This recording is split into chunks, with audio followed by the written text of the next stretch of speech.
People in the world suffer from traumatic events, and these traumatic events aren't just a one-time change on their brain and their body. It actually continues for seemingly their lifetime.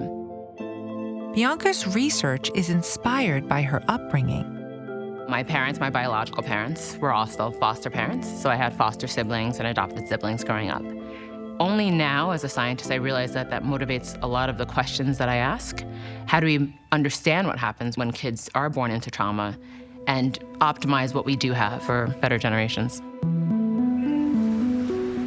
One insight comes from an event during World War II. At the end of World War II, the Netherlands were cut off from food by Nazi troops because they decided to protest through the country. And during this period of time, it created a man-made famine. There was starvation, death, there was trauma. Not only did those who suffered during the famine experience health problems, but some of their children and even their grandchildren had metabolic issues. So people began to ask, how does an experience of a parent, of a grandparent, change offspring? Researchers began to discover that your environment and your experiences can change the way your genes are activated in your body and in your brain. It's not like you get your genes and it's set in stone. They're constantly changing based on the environment. To see this in action, Bianca studies mice. We're able to map the whole genome of mice, target certain areas of that genetic code, and use them to answer important questions in science. So how could stress and trauma alter the biology of the mice's offspring? To find out, Bianca paired the smell of almond with an electric shock. Because mice really navigate the world and rely heavily on the sense of smell, we use olfaction, pair it with the light foot shock, and we observe changes in the brain and changes in behavior. She noticed that something inside of the mice's noses changed. We're able to look at the cells in the nose that only respond to almond, and what we observe is that after the light foot shock and the presentation of almond coinciding, there are more cells in the nose that express the almond receptor. It's as if something in the milieu of the nose says, almond's important in this environment, we need more cells like you. Mice grew more cells that responded to the smell of almond. Each one of these green dots you see here, these are neurons. They're cells that can respond to the almond smell. These red dots are cells that were born after the presentation of odor and shock. And this cell right here, this red and green cell, is a cell that was born after the presentation of almond and shock that also responds to almond. This is the cell that we want to look at to see what information is inside, because we see more of these after the odor and shock pairing. Remarkably, these changes were actually passed down to the next generation. The offspring, the kids of the parents that were shocked with odor, were born with more cells that express the almond receptor, which means there's a memory that somehow is maintained in sperm, in egg, through implantation, and represented in offspring. It is as if we are observing a change in evolution over the time span of one generation. And I just think that's fascinating. Because we as humans know how environment and how traumatic events change people.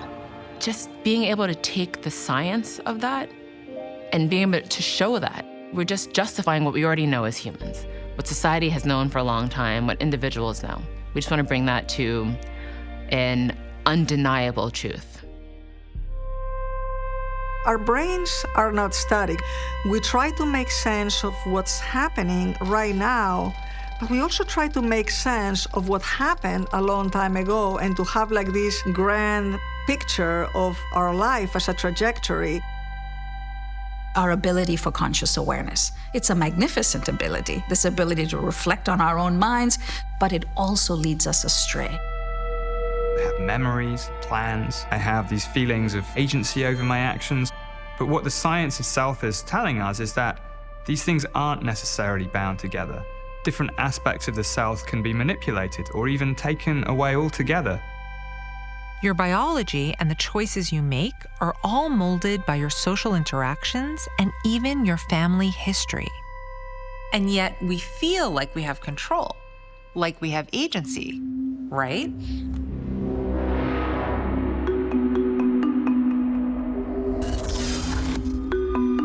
An agent is somebody that is the author of their own story.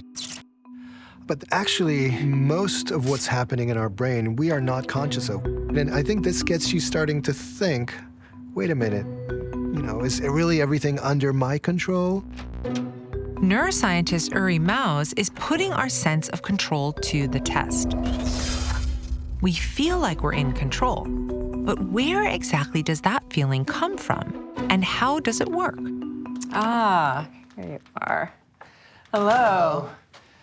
Thank you very much for joining us agentically and out of your own volition. Of course. Before we start, let me give you this envelope. Okay. Please don't let anybody touch it, and don't look inside, but we'll need it for later on. For later. Okay, To show me how my sense of control isn't always what it seems, Uri kicked things off by trying to get me to question my ability to choose by using a magic trick. So, where would you like to sit? Where would I like to It's really up to you. It's really, I have a wherever you choice? want. You have a choice? All right, so I'm gonna sit here. You're gonna sit over there? Okay. Yes. So how about just before you sit down, if you don't mind, let's see what this says. Oh my God, okay. So then that one obviously says the same thing, right? No. let's check and see what this one says. This one says, Oh, come on. okay. So I'm that predictable? You don't even know me yet. I really don't know how he did that. I'm not totally convinced, but I'm starting to question, how do I know when I have made a decision? So to find out what's actually going on in the brain when our sense of control is in question, I took a look at a trial designed by postdoctoral researcher Alice Wong. A volunteer from the lab, Tomasz, is being fitted with a transcranial magnetic stimulation device, TMS for short. It generates a strong magnetic field that can send signals to your brain. The idea is that you stimulate the brain using a focused magnetic field, and if you stimulate that in the right part of the motor cortex, it's a part of the brain that actually controls your fingers. It's like you're pulling on a string here. Every time you pull it, the finger goes. With the device hooked up, the researchers can make his finger jump involuntarily by sending a signal to his motor cortex. We're gonna be locating the spot of your motor cortex that moves one of your fingers. How about that? That works. That was a pinky movement up. Okay. Sometimes they ask him to move his finger on his own. Could you replicate the movement, if any, that you felt? Was something like this. Remarkably, by recording the small electrical signals that travel from his brain down to his finger muscles, Alice and Uri can pinpoint the exact moment that Tomasz's brain has initiated a movement, almost 50 milliseconds before he actually moves. With this information, it's as though they can predict his movement slightly before it actually happens.